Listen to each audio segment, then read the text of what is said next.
Anup's from Nepal, right? Yay, Nepal! Nepal, Nepal. We've got a sort of we sort of make it into never-ending peace and love. Nepal, yeah, Nepal, never-ending peace and love. That's Nepal. That's what it stands for. Or Cool, used man. to, but still does. We believe in that. We believe peace to prevail in the world, and there's no point fighting because one day we're gonna go. This is a journey we're walking, and we believe in spiritual things, and we think we should be friendly to each other. Where would I like to travel? I'd like to travel South America. I've not been to South America, Mhm. and I would like to travel to Middle East. Funny enough. Where? Mid-Eastern countries Oh yeah. well, Iraq and United Arab Emirates and all places Yeah. because before this conflict and all I didn't know much about them, but with all this whole thing like terrorism started and all this and that, so I wanted to know first-hand experience about the people and about, what kind of people are they really? Is that what the media tells us? Like, they can be like, violent, like turn into suicide bombers, and they are threatening, and they are very like especially with the Muslim culture, Mhm. and I personally don't know much about Muslim culture, and that's the area where Middle East is, where lots of people are Muslim, and I want to know about, what's their perspective on life, and is it really is what the media is trying to portray, or is it just something the media wants us to believe? So I want to get the first-hand experience traveling there, see what they all about. And what one thing would you choose to represent Cornwall? Cornwall, it kind of varies. It's been 3-4 years now. I've been in Cornwall, and summer is brilliant down here. Winter, not so much, because I don't like winter anyway so much, but summer is brilliant down here. Blue skies, sunny until like 8 o'clock. You can have late night barbecues until 10, 11. It's excellent down here. But one thing that could really carry Cornwall's flag would be the pasties. All Yeah. the way, pasties. It's excellent food. It is brilliant idea. I mean, Cornwall's pasty is one of the best thing I've had. It's the best. I like it. That's Yeah. great. Yeah, and where would you like to live most of my life? Well, my initial plan, although I don't always follow my plan, my initial plan is to, while I'm young and I've got the energy, I want to travel around and do things.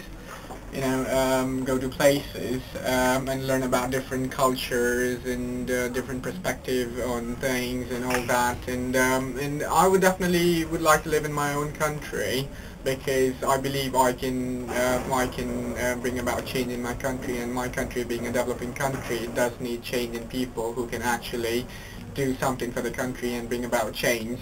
So I like definitely live in Nepal and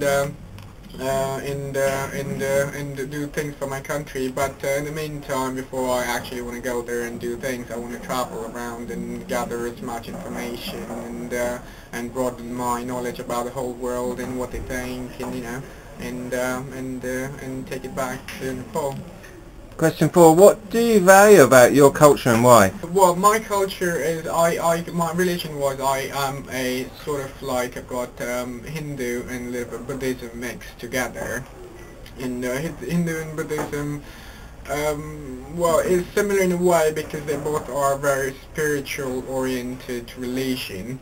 And Hindu is, well, it goes, the history of religion goes way far, and the culture sort of derives from the religion. And one thing I like about my culture is the respect we have for people, and not just for people and the things around surrounds us. In our culture, we actually worship dogs, cows, and we even worship like machines and stuff.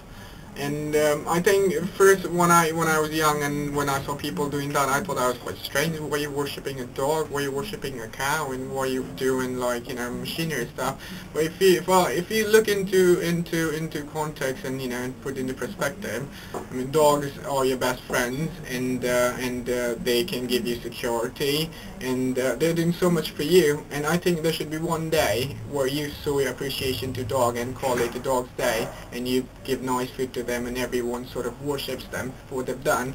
And similarly for cows, because say someone's there's a little child and if that child, unfortunately, if the mother dies and if he doesn't she doesn't have milk, it's literally, it'd be hard for a child to survive, but because of cows you can get the milk from the cow. And well, originally we use cows, we don't drink goat milk for some reason.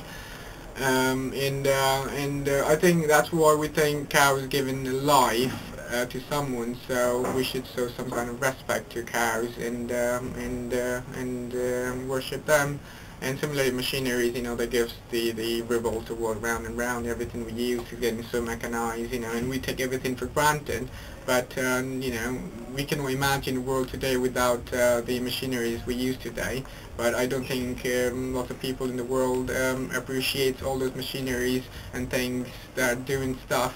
So the whole society, whole life is going around us. So I think we should appreciate everything around us. So I think that's good about our culture, that appreciates everything we have around, and not just be selfish and self-centered and just think about themselves. We need to think about other people as well who's around us. Who do you think is the most inspirational world leader, and why? Yeah, well, that's a very good question. I'm not heavily into politics and world leaders wise in the area. World leader.